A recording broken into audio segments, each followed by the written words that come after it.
네, 오늘은 지난 시간에 이어서 2편 17장 도전 말씀을 같이 한번 공부를 해보도록 하겠습니다. 지난 시간에 선천은 상극의 운이라, 선천과 후천, 이런 상극과 상생의 질서에 대해서 공부를 했습니다.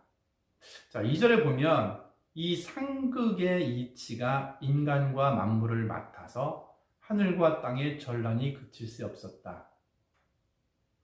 상극의 이치, 상극의 질서 속에서는 분열, 대립하고 갈등하고 쉽게 얘기해서 문명사적으로 보면 전쟁이 있을 수밖에 없는 거죠. 왜?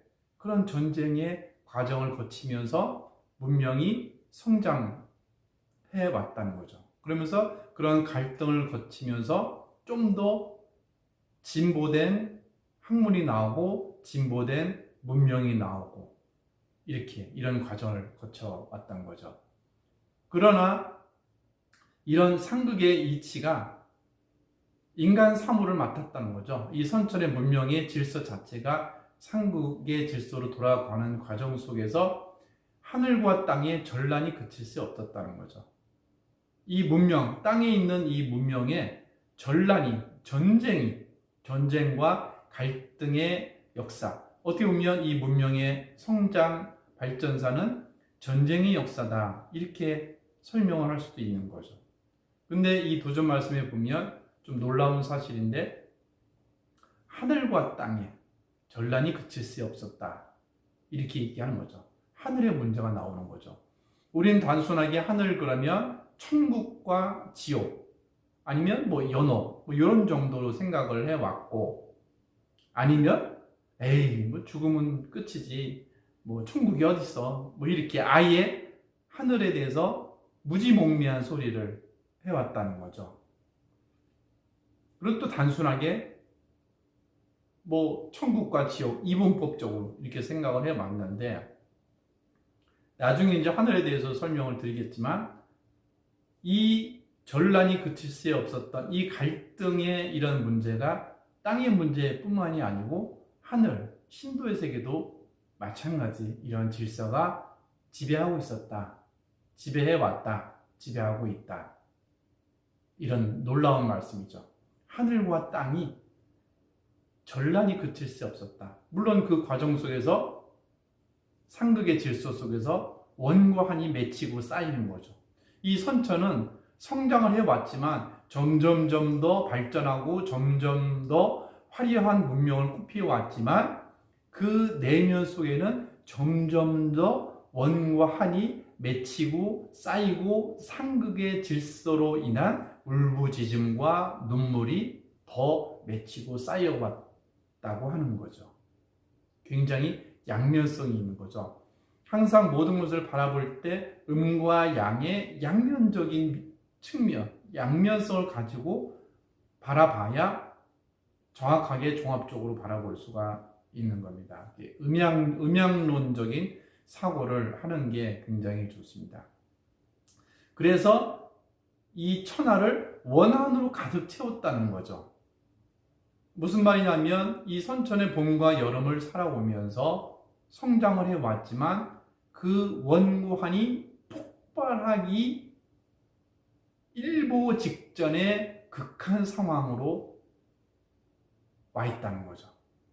한편으로는 더 이상 성장할 수 없는, 더 이상 발전할 수 없는 아주 극한의 화려한 발전을 해왔던 게 지금 선천 마지막 여름의 막바지에 이런 모습이고, 또 반면에는 원과 한이 맺히고 쌓여가지고 정말 우주가 폭발하기 일보 직전까지 와 있는 이런 모습이 또 지금의 모습이라는 거죠. 자, 이제 때가 된 거죠. 이 여름이 그 성장을 멈추고, 분수로 얘기를 해보면 물줄기가 뻗어 올라가서 마지막 화려한 물보라를 일으키면서 더 이상 올라갈 수 없는 그 상황, 여기까지 와 있다는 거죠. 그러면 항상 성장만 합니까? 항상 올라가기만 합니까? 올라가다가 멈추는 그 순간서부터 다시 되돌아오는 거죠. 그를 즉 반이다. 이런 말로 표현을 할 수가 있습니다. 극즉 반이다. 그래서 이 천하를 상극의 이 질서의 원한의 문제 때문에 이 천하를 원한으로 가득 채움으로, 자 4절에 보시면 이제 이 상극의 운을 끝맺으려 함에 큰 화익이 함께 일어나서 인간 세상이 멸망당하게 되었느니라.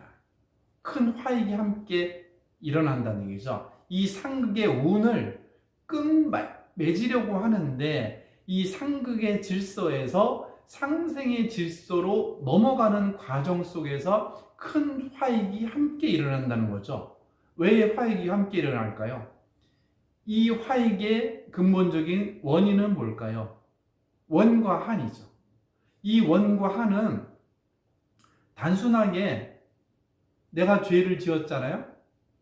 그러면 죄를 빌어요. 회개를 해요. 그러면 이 죄가 없어질까요? 억울하죠. 그냥 빌기만 하면 내가 무슨 죄를 지었어도 그게 다 용서받고 없어진다? 그건 아니죠. 자연의 이치를 상식적으로 생각하면 그건 아닌 거죠. 남아있는 거죠. 그래서 이런 말이 있어요. 적선지가에 선덕을 많이 쌓은 집안에 필유여경하고 반드시 그 복이 이르게 되고 그 복이 당대에 이를 수도 있고 자손 때에 이를 수도 있고 이렇단 얘기죠. 근데 지금은 선천 막바지가 돼서 이 화복도 굉장히 빨라요. 그냥 당대에 그냥 발복을 하거나 재앙이 닥치거나 이럴 수도 있는 거죠. 적덕지가에 필유여경하고 적악지가에 필유여악이라.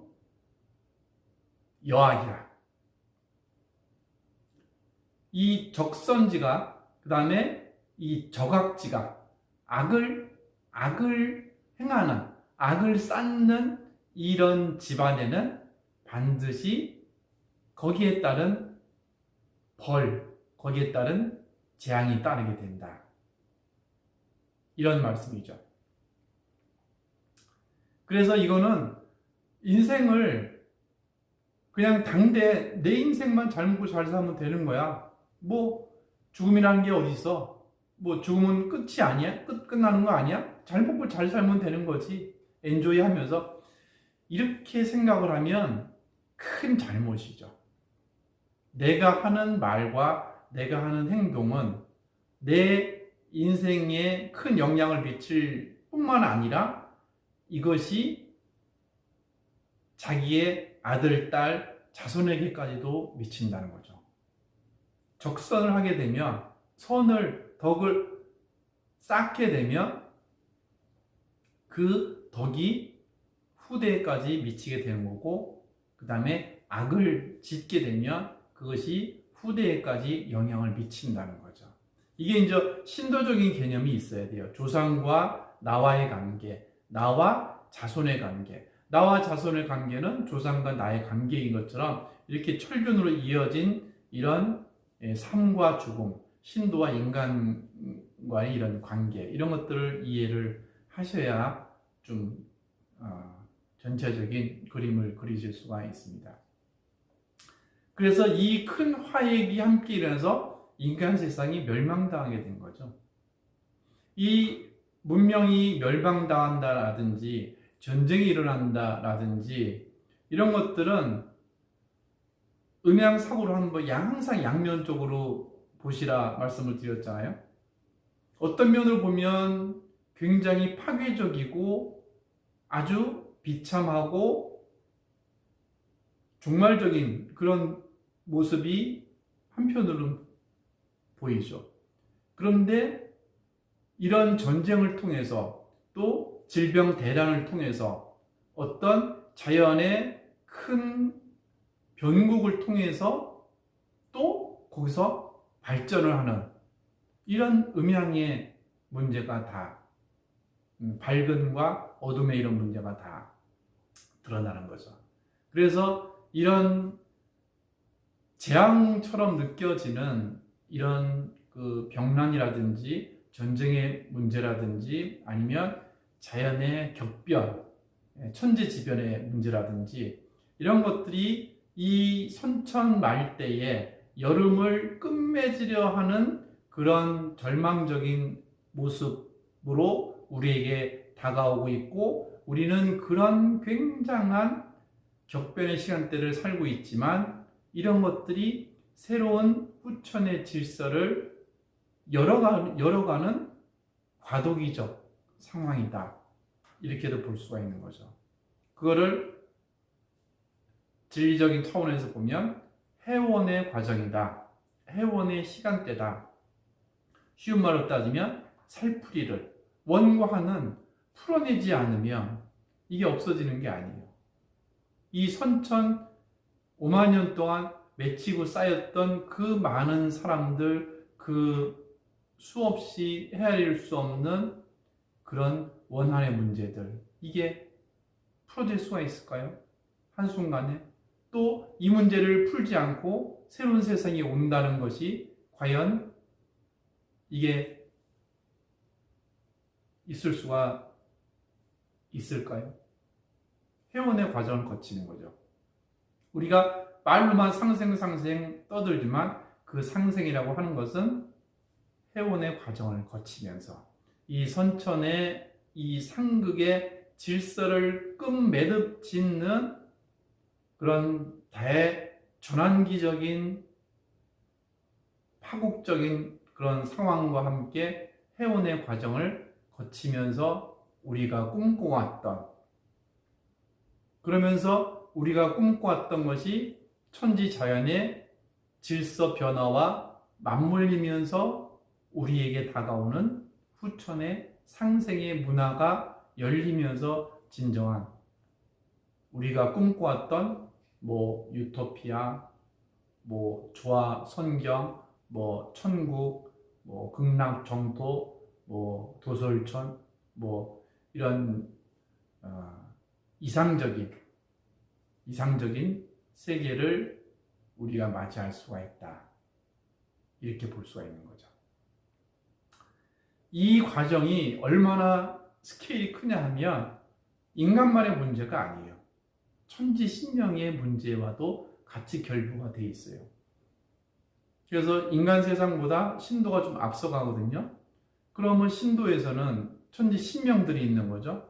이 신명들이 이 상황을 극복하기 위해서 무진 애를 쓰지만 이 차원이라고 하는 게 우주 3개, 천지 3개에 걸친 어떤 인간이 해결할 수 있는 문제, 어떤 신명이 신도에서 해결할 수 있는 문제가 아닌 이 우주 천지인을 통치하시는 주제자의 도법으로, 주제자의 천지 대권으로서 해결할 수 있는 이런 우주사적인 문제이기 때문에 이 신명들은 그걸 알지 않습니까?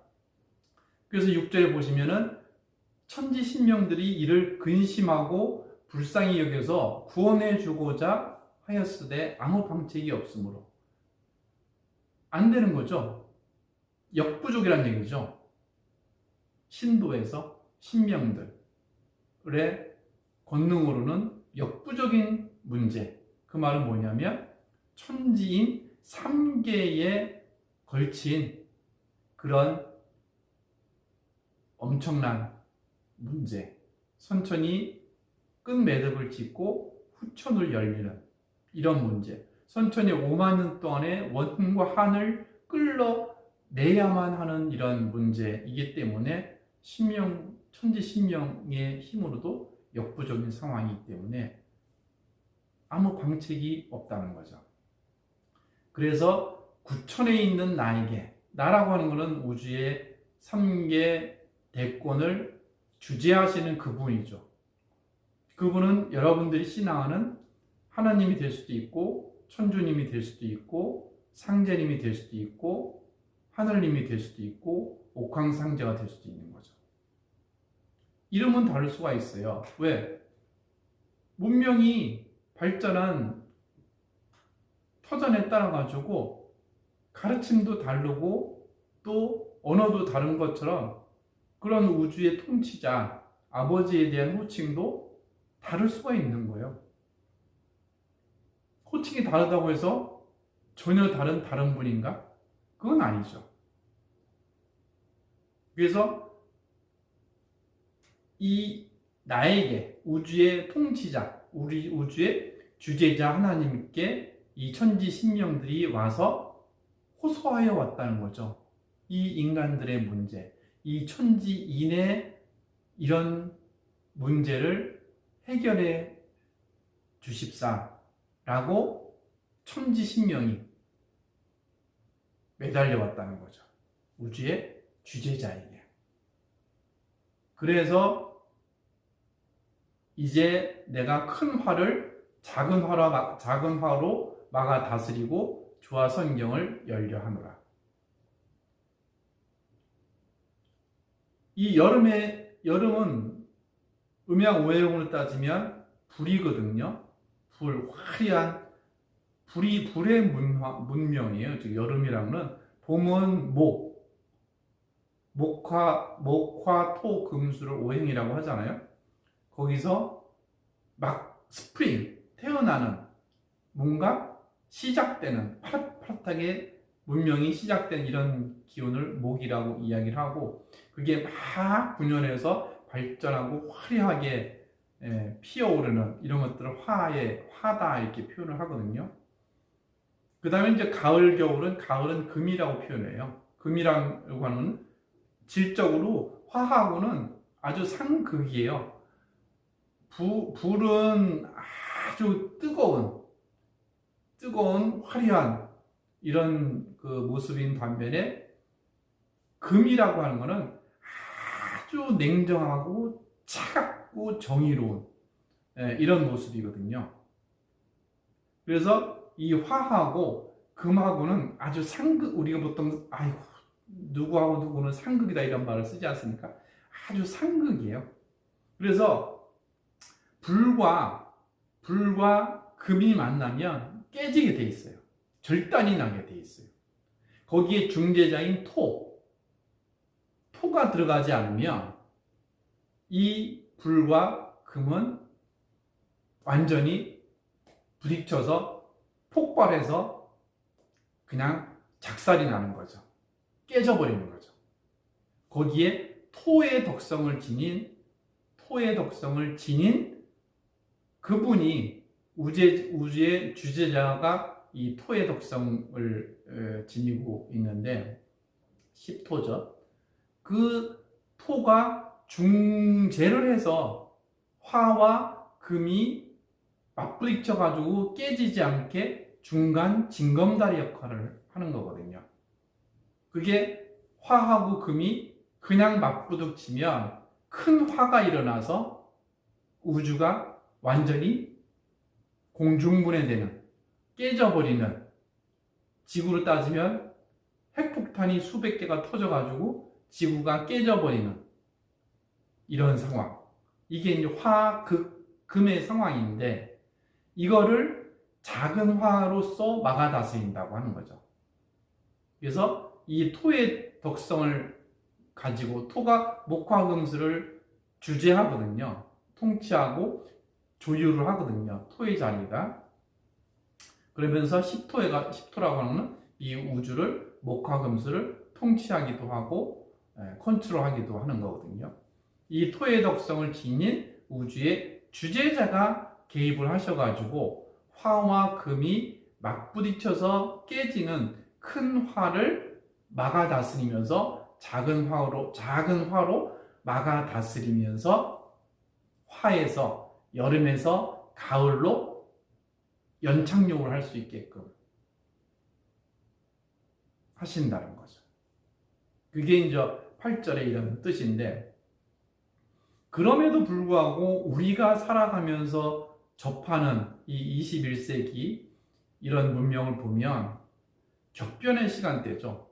작은 화라고 표현은 했지만 우리가 살아가면서 겪기에는 정말 견디기 힘들 정도의 큰 변화이면서 고난이면서 고통이면서 환란이면서 도대체 한 치 앞을 내다보기 힘들 정도의 격변의 시간대, 고통의 시간대, 고난의 시간대, 거기다가 인간만의 문제뿐만이 아니고 병난, 앞에 병은 군사병에서 전쟁의 문제, 또 병난, 이 뒤에 병난은 질병의 문제, 병난과 병난의 문제, 거기다가 이런 천재지변의 문제, 지진이라든지 지축정립이라든지 기상이변이라든지 이런 식의 인간이 컨트롤할 수 없는 천재지변의 문제, 이 삼박자가 한꺼번에 순차적이면서 한꺼번에 우리에게 닥치는, 우리 삶 속에는 경제적인 어려움이라든지 또 여러 가지 이런 질병의 문제, 전쟁의 위협의 문제, 천재지변의 문제, 이런 게 지금 점점 더 강도를 세게 하면서 우리 현실 속에, 우리 눈앞에 다가오고 있다는 거죠. 그러나 이거는 한편으로는 굉장히 어두운 소식일 수 있겠지만, 이런 과정을, 과도기적인 이런 과정을 거치면서 여태까지 우리가 전생을 살아오면서 또 조상과 내가 천륜으로 쭉 이어져 내려오면서 그 생명을 이어져 내려오면서 꿈꾸어왔던, 모든 인간들이 원하고 바래왔던 그런 이상적인 세계, 너와 내가 서로 화합하고 서로 상생하고 거짓이 없고 정의로우면서 이런 선천의 갈등과 부조화와 전쟁과 불공평과 이런 것이 사라진 대동세계, 이런 세상을 우리가 맞이하게 된다 라고 하는 거죠. 그래서 세상이 사는 게 왜 이렇게 힘들어? 그 문제를 인간만의 문제만 놓고 바라보면 답이 없어요. 종교에서도 기존의 종교를 무시하거나 그런 건 아닙니다. 다 좋은, 종교마다 장점들이 다 있기 때문에 좋아요. 그러나 종교에서 이 근본적인 문제를 해결할 수가 없는 거죠. 쉽게 얘기해서 지금 코로나 종교에서 해결해 주나요? 앞으로 터지는 콜레라 종교에서 기도하면 낫나요? 앞으로 터지는 천연두, 시두 열심히 철야기도 하면, 열심히 산에 가서 돌을 닦으면 천연두 안 걸리나요? 기상이변이 되고 해일 쓰나미가 다가오고 지축이 쓰는 이런 천재지변의 상황에서 내가 종교에 매달린다고 그런 재난 속에서 내가 안전하다는 보장이 있나요? 인간들만의 문제를 해결할 수 있는 문제가 아니라는 거죠. 종교나 철학이나 과학이나 정치로 해결할 수 있는 문제가 아니라는 거죠. 이거는 선천은 상극의 운이라 이 말씀에서 보듯이 이거는 천지인, 삼계라고 이야기하죠. 하늘과 땅과 인간, 그리고 천지인이 둥글어가는 자연의 이법, 자연의 질서, 자연의 도법을 깨우치면서 입체적으로 볼 때만이 이 세상이 왜 이렇게 힘들게 돌아가는지 원인을 알 수 있고 거기에 대한 해결책을 깨달을 수가 있다는 거죠. 선천은 상극의 운이라. 이 말씀을 깊이 생각하시고 화두로 삼아서 공부를 하시다 보면 인생의 해답을, 삶에 궁금했던 근본적인 문제에 대한 해답을 얻으실 수가 있다라고 자신 있게 말씀을 드릴 수가 있습니다. 네, 오늘은 지난 시간에 이어서 도전, 증산도 도전 2편 17장에 있는 선천은 상극의 운이란 주제로 같이 한번 생각하고 또 제가 용어에 대해서 설명을 해드리고 조금 풀어서 말씀을 드렸습니다. 이해가 안 가시면 반복해서 들으시고 또 이 말씀을 묵상하시면서 또 사색하시면서 깊이 생각을 해 보시면 큰 깨달음, 머리가 환해지는 그런 진리의 깨달음을 얻으실 수가 있을 거라고 자신 있게 말씀을 드릴 수가 있습니다. 지난 시간과 이번 시간에 이어서 도전 2편 17장 강의 말씀을 마치도록 하겠습니다. 보은